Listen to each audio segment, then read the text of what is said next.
5వ వచనం, ఎందుకనగా దేవుడు నీతిమంతులు సంతాన పక్షమున ఉన్నాడు. ప్రియమైన దేవుని బిడ్డలారా, ఏది కాదు ఎన్ని కాదు ఒకటి మాత్రం మనం ఆలోచన చేద్దాం. ఇక్కడ ఏంటి అది అంటే ప్రియమైన దేవుని బిడ్డలారా, మన వెనకమాల ఉన్న వ్యవస్థను కాపాడుకోవటానికి నీవు నీ ఇంటిలో నీ ఒక్కడు సరిపోతావు. ఏమంటే సర్వానికి సంపాదించుకోవటానికి కుటుంబం అంతా ఎలా ఉన్నదో కానీ చూడలేదు.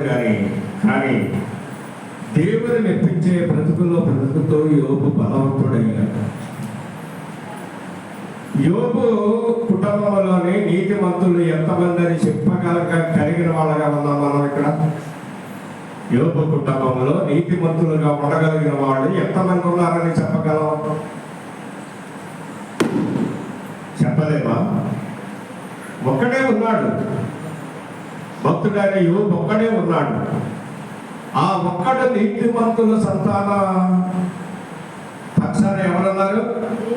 దేవుడు ఉన్నాడు. అందుకే కదా ఏమండి, మొదటి దానికంటే మరి ఎందుకు ఆలోచిస్తున్నాడు? దేవుని సన్నిధికి అనాయ ఆలోచనగా రావటానికి మాత్రం మనం ఉండకూడదు.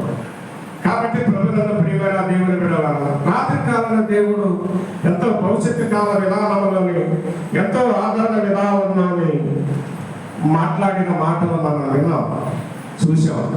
ఎన్ని మాటలు చెప్తే మనము సంపూర్ణులు అవుతాం.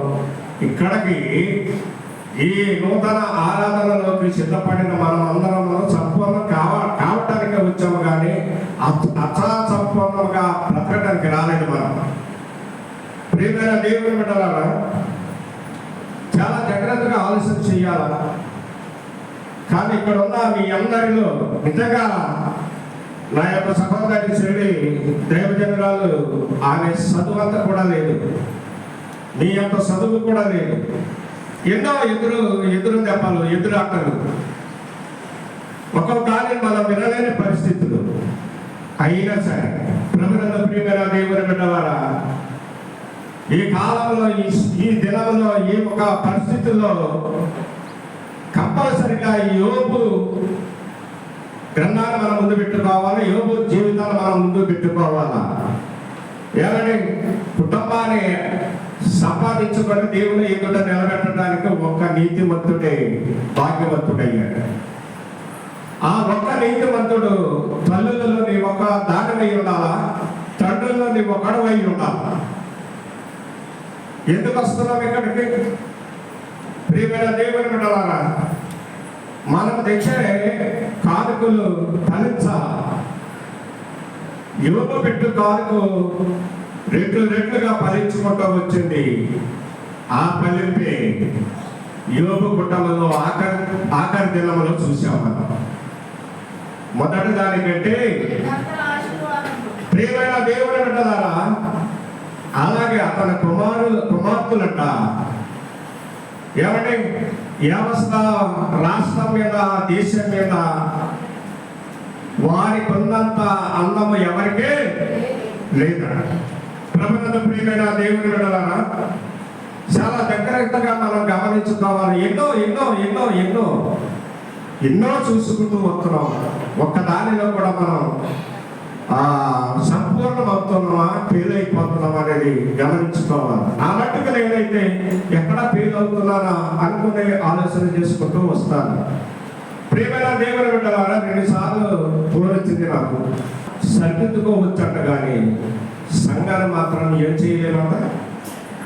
సరే దిద్దలేదు. ఎందుకో తెలుసండి, నిజంగా వేల గొర్రెలు మందల్లో ఉన్న ఆ గొర్రెలన్నీ కొంచెం మాటలు పెట్టాయంట. చూడండి, అవి ఒకసారి బయలుదేరి రోడ్డు గంటకబడి వెళ్తుంటే వాటిని తప్పించుకొని రావడానికి 2-3 గంటలు పడుతుంది.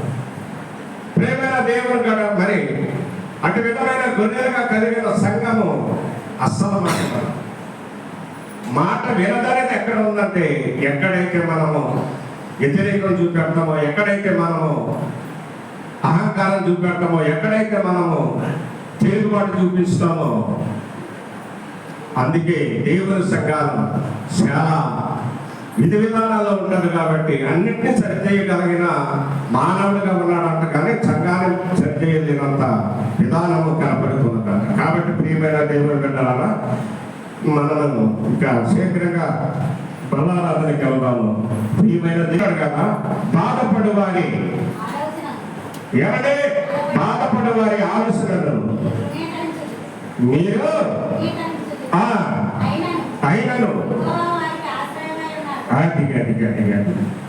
బాధపడు వారిని మన సంఘంలోని మన సంఘ సంస్థలోని ఇబ్బంది పడుతున్న వాళ్ళని ఇంకా మనం ఏం చేస్తున్నామంట, ఇబ్బంది పరిస్తున్నాం. ప్రియమైన దేవుడు అలాగా చెప్తూ ఆయన అంటాడు కదా, ఏమంటాడు, అయినను ఎక్కువ వారికి ఏమైనాడండి, అయినను ఇది మనకి బాగా సరువైపోయింది. ప్రార్థన చేసుకుంటాం.